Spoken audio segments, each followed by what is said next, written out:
మరో breaking news చూస్తున్నాం. పంచాయతీరాజ్ శ్రీ శిశు సంక్షేమ శాఖ మంత్రి సీతక్క ఇవాళ ములుగు జిల్లాలో పర్యటించనున్నారు. జిల్లాలోని వివిధ ప్రభుత్వ భవనాల ప్రారంభోత్సవ కార్యక్రమాల్లో ఆమె పాల్గొంటారు. వివిధ అభివృద్ధి పనులలో పాల్గొనడంతో పాటు పలు గ్రామ పంచాయతీ భవనాలను ప్రారంభించనున్నారు. అనంతరం మేడారం సమ్మక్క సారలమ్మ జాతరలో భాగంగా పనులను పరిశీలిస్తారు.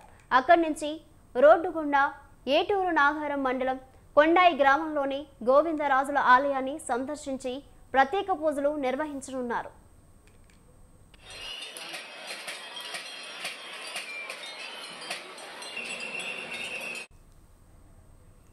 మేడారం మహాజాతరకు 25 రోజులు మాత్రమే మిగిలి ఉంది.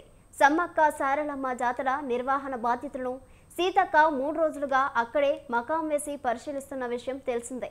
అయితే జాతరకు నెల రోజుల ముందు నుంచే భక్తులు బారులు తీరారు. ఈ నేపథ్యంలో రాష్ట్ర ప్రభుత్వం జాతర ఏర్పాట్లలో వేగం పెంచింది. ఈ నెల 31లోగా అన్ని అభివృద్ధి పనులు పూర్తి చేయాలని అధికారులు కాంట్రాక్టర్లకు డెడ్లైన్ ఇచ్చారు. ఫిబ్రవరి 1 నుంచి 24 వరకు మేడారం మహాజాతర జరగనుంది. కాంగ్రెస్ ప్రభుత్వం అధికారంలోకి వచ్చిన తర్వాత తొలిసారిగా నిర్వహిస్తున్న ఈ జాతరను రాష్ట్ర ప్రభుత్వం నిర్వహిస్తోందన్నారు. ఈసారి జాతరకు 6 రాష్ట్రాల నుంచి 50 లక్షల మంది భక్తులు వస్తారని అంచనా వేస్తున్నారు. దీనిపై మరింత సమాచారం మా ప్రతినిధి సుధాకర్ ఫోన్లో అందిస్తారు. సుధాకర్. థ్యాంక్ యూ నిత్య. పంచాయతీరాజ్ శాఖ మంత్రి, శిశు సంక్షేమ శాఖ మంత్రి ధనసరి అన్సర్య అలియాస్ సీతక్క ఈ రోజు మొత్తం ములుగు జిల్లాలోని సుడిగాలి పర్యటన నిర్వహించడం జరుగుతుంది. ఎందుకంటే నిన్న రాత్రి ఆమె హైదరాబాద్ నుంచి నేరుగా ములుగు ఎమ్మెల్యే క్యాంపస్ రావడం జరిగింది. ఈ రోజు ఉదయం పొద్దున 7 గంటల నుండి మొత్తం ఈ యొక్క పర్యటన ప్రారంభం కానుంది. పర్యటన ప్రారంభం చేశారు.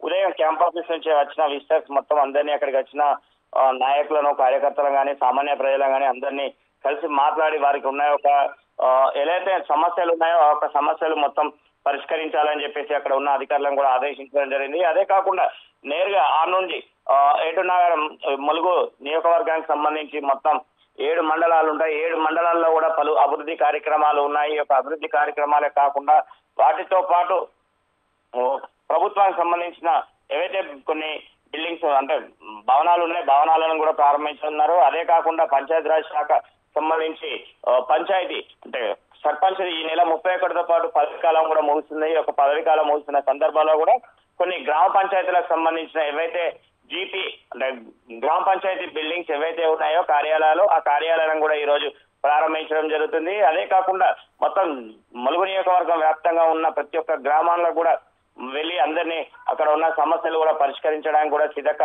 ఒక ముందడుగు పోవడం జరుగుతుంది. అదే కాకుండా సీతక్కతో పాటు ప్రతి ఒక్క డిపార్ట్మెంట్ కి సంబంధించిన అధికారులు కూడా వెళ్ళడం జరుగుతుంది. ఆ నుంచి మొత్తం ప్రతి ఒక్క గ్రామంలో వెళ్ళి అక్కడ ఉన్న కొన్ని అభివృద్ధి కార్యక్రమాలే కాకుండా కొన్ని ప్రైవేట్ కార్యక్రమాలు కూడా ఉన్నాయి. ఈ యొక్క ప్రైవేట్ కార్యక్రమాలను కూడా మొత్తం అన్ని కొన్ని ఇనాగ్రేషన్స్ ఉన్నాయి. ఇవన్నీ కూడా ఇనాగ్రేషన్ కూడా చేయడం జరుగుతుంది. ఇనాగ్రేషన్స్ ఇవన్నీ చేసిన అక్కడి నుంచి మధ్యాహ్నం ఇప్పుడు ములుగులో బ్రేక్ఫాస్ట్ ఉంటుంది 9:30 టైంలో. 9:30 తర్వాత కూడా అక్కడి నుంచి నేరుగా వచ్చి రాయిని కూడా వెళ్ళడం జరుగుతుంది. రాయిని కూడా వెళ్ళడం అంటే అది ఒక మొత్తం ఎటున్న ములుగు జిల్లానే కాకుండా వరంగల్ జిల్లాలో కూడా చిట్ట చివరి గ్రామం కూడా చెప్పుకోవచ్చు. ఎందుకంటే ఈ యొక్క రాయిని కూడా వెళ్ళాలన్నా కూడా చాలా ఇబ్బందికరమైన రోడ్డు ఉంటుంది. ఆ రోడ్డు కూడా మొత్తం వేయాలి. దానికి సంబంధించిన కూడా మొత్తం తక్షణం వెళ్ళే ఒక సమస్య కూడా పరిష్కరించడానికి కూడా ఈ రోజు సీతక్క అక్కడ వెళ్ళడం జరుగుతుంది. మధ్యాహ్నం అక్కడ లంచ్ తర్వాత అక్కడ నుంచి కొండాయికి రావడం జరుగుతుంది. కొండాయిలో గోవిందరాజు స్వామికి సంబంధించిన టెంపుల్ ఉంటుంది. ఆ టెంపుల్ వెళ్ళి అక్కడ మొత్తం పూజలు కూడా నిర్వహించడం జరుగుతుంది. కొండాయి పూజలు నిర్వహించిన తర్వాత అక్కడి నుంచి నేరుగా మేడారం రావడం జరుగుతుంది. మేడారంలో సమ్మక్క తల్లులను దర్శించుకొని ఈ యొక్క తల్లుల దర్శనం అనంతరం మేడారంలోని పలు అభివృద్ధి అంటే ఇప్పటి వరకు చేస్తున్న మేడారం జాతరకు సంబంధించి గత 25 రోజులు అంటే మరి ఈ రోజు నుండి చూస్తే ఇంకొక 20 రోజుల టైం కూడా ఉంది. ఎందుకంటే ఈ యొక్క 20 రోజుల టైంలో కూడా వచ్చే నెల ఫిబ్రవరి 21 నుంచి 24 వరకు నిర్వహించిన ఈ యొక్క జాతరకు నిన్న చెప్పిన దాని ప్రకారంగా చూస్తే పూజారులు కానీ వడ్డెర సంఘానికి సంబంధించిన సభ్యులు కూడా వీళ్ళందరూ వెళ్లి ముఖ్యమంత్రిని కూడా ఆహ్వానించడం జరిగింది. ముఖ్యమంత్రి కూడా ఈ యొక్క జాతరకు నేను కూడా వస్తాను లాస్ట్ రోజు అని చెప్పి చెప్పడం కూడా జరిగింది.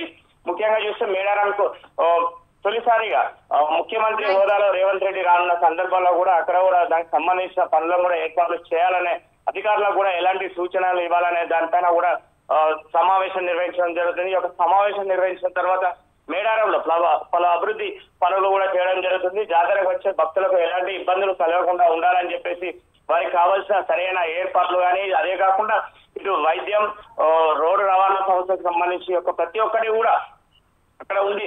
మొత్తం వారికి ఎలాంటి ఇబ్బందులు లేకుండా చూడాలని చెప్పడం జరుగుతుంది. ఎందుకంటే మొత్తం మీద చూస్తే 6 రాష్ట్రాల నుంచి చూస్తే మేడారం జాతర భారతదేశంలోనే అతిపెద్ద కుంభ గుజ్జరం మేళా జాతరగా పిలువబడుతుంది. Right Sudhakar, thank you.